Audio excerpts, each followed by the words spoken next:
How's it going, you sexy beasts? Hopefully you all enjoyed the double experience weekend that SOE has given us, and maybe you've even seen the new Carbine that Nanite Systems has released. Today, I'll be covering the NS-11C, the awesome Carbine version of the NS-11A, which is available to all factions. This weapon was recently released just last week and pretty much came out of nowhere. Featuring a medium bullet damage and a middle ground rate of fire, the NS-11C is a rather well-rounded weapon for many engagements on the battlefield. Even though this carbine is rather a good tool for nearly every situation, it's geared more toward a combat engineer as opposed to a very aggressive light assault. If you've seen this weapon on the market and want to see for yourself how this weapon handles, then wait no further. Let's cover the Nanite Systems NS-11C carbine. Nanite Systems produced weapons don't quite have any particular aspect unique to itself. Instead, they borrow different statistics from different factions to combine the best of each into a unique weapon system. The NS-11C is of no exception, where it holds 35 rounds in its magazine, has a rather medium to low recoil pattern, and also has a wide array of attachments available, save for any type of launcher. The closest weapon I could compare this to would either be the Razer GD23 for how this weapon handles and feels, or the predecessor of the Nanite Systems line with the NS-11A in terms of statistics.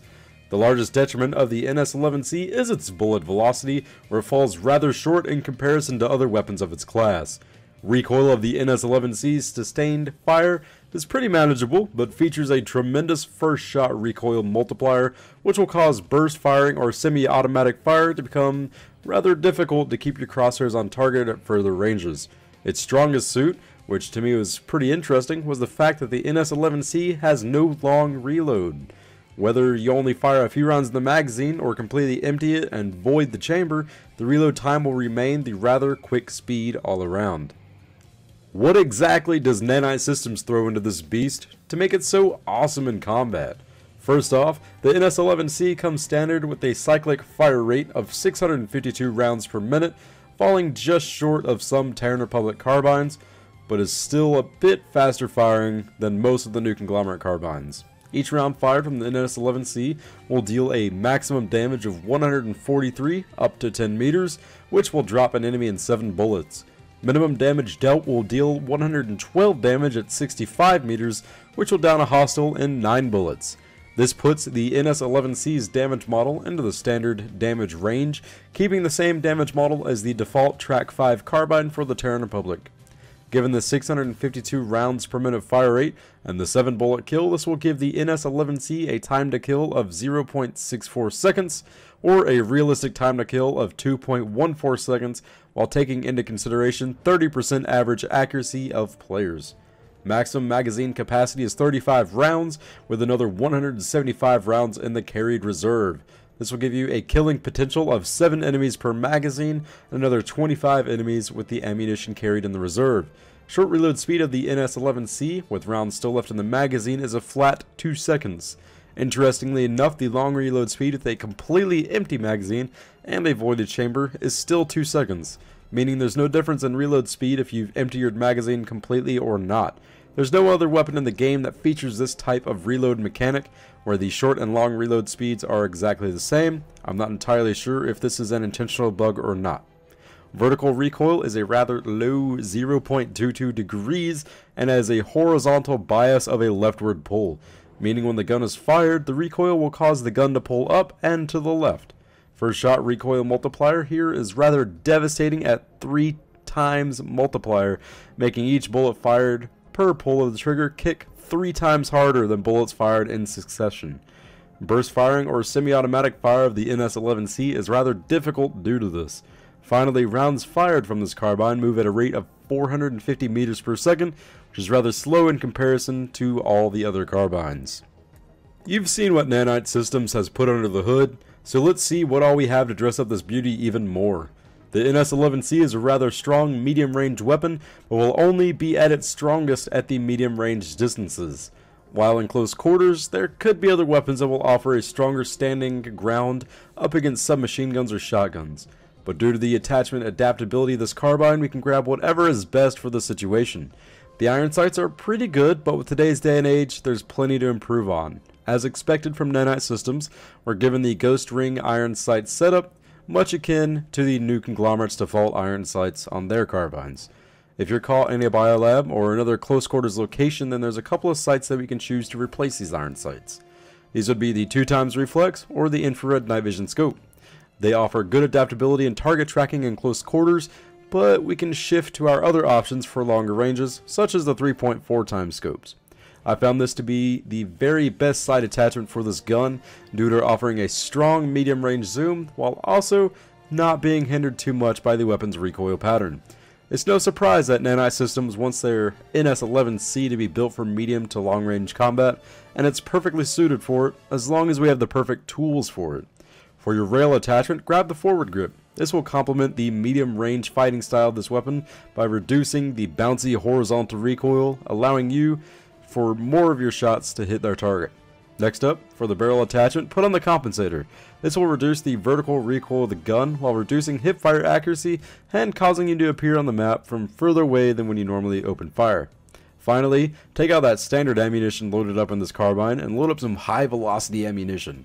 Only increasing recoil by about 10%, the faster bullet velocity will allow bullets to more reliably hit their target without fully dropping off and giving you a much easier time hitting moving targets. Otherwise, if you want to try and use this carbine in close quarters, finish off the attachments with a suppressor, soft point ammunition, and a laser sight. This setup further slows down the already laughable bullet velocity of the NS-11C, but will be a rather devastating weapon in close ranges, such as the outlying buildings of a tech plant or an amp station. If you've used any other long-range carbines in the past, such as the new conglomerate's Razor GD23 or the Vonu Sovereignty's Pulsar Compact, then the NS-11C will be a welcome addition to your arsenal. This weapon will hold a strong punch at medium ranges, while also having a pretty good standing presence in close quarters combat, but is obviously outshined by other weapons designed specifically for that purpose. Since this carbine has a rather low cone of fire bloom modifier, fully automatic fire is going to be your best choice for engaging targets. The best way to fight with this weapon was to fire about 10 rounds or so, then let off the trigger. By that time, most of your rounds would have hit your target, and hopefully they will be downed. The recoil is pretty manageable, especially since the horizontal recoil has a bias toward the left, making compensation a cinch with a slight adjustment to your mouse. Aim for the chest of your target, hold the trigger, and let the weapon do the rest of the talking for you. There's not much else to say in regards to combat fighting style with this weapon, aside from you having the edge at ranges of 25 meters and up from the sheer accuracy of this carbine. Keep enemies at distance and you'll be golden. Otherwise, you'll fall victim to snipers at longer ranges, or shotguns and submachine guns at closer ranges. I'm sure by now you've figured out how much the evil corporation Nanite Systems will be charging for us for their latest carbine. This is a tier 4 weapon, giving us a 1000 certification point cost or 700 station cash. Once you've gotten your hands on the NS-11C, next up will be the delicious attachment that give this weapon its edge. My preferred sight is the DMO 3.4x scope, giving a very clear chevron targeting reticule and amazing zoom for just 30 certification points. Next is the rail attachment, which is the forward grip to cut back on the horizontal recoil for another 100 certification points. To help with the recoil, put on the compensator attachment to the barrel of the gun for 100 more certification points. Finally, load up on some high velocity ammunition to help out with target tracking for a final 100 certification points. This will give the total price of the NS-11C to be a grand total of 1,430 certification points, or 700 station cash and 430 certification points. This is to be expected from Nanite Systems, but the new conglomerate side of me understands that a business needs to turn a profit, especially in times of war. So there you have it, you badass sexy beasts, the Nanite Systems NS-11 Carbine variant. This gives amazing ranged fighting potential to the Carbine weapon class and is available to all 3 factions. Thank you guys so much for watching and thanks for supporting me. Got an idea for my next weapon review? Go ahead and drop a comment in the section below. Or just let everyone know that your faction is the best. I've got plenty more content coming out for you guys, such as my review of the Empire specific rocket launchers since they have recently been changed. Thank you, Mr. Matt Higbee. Some game changes that will be coming in a game update number 6 as well. And finally, my medic edition of Certified Badass. If you guys did like this video, please give it a big ass thumbs up.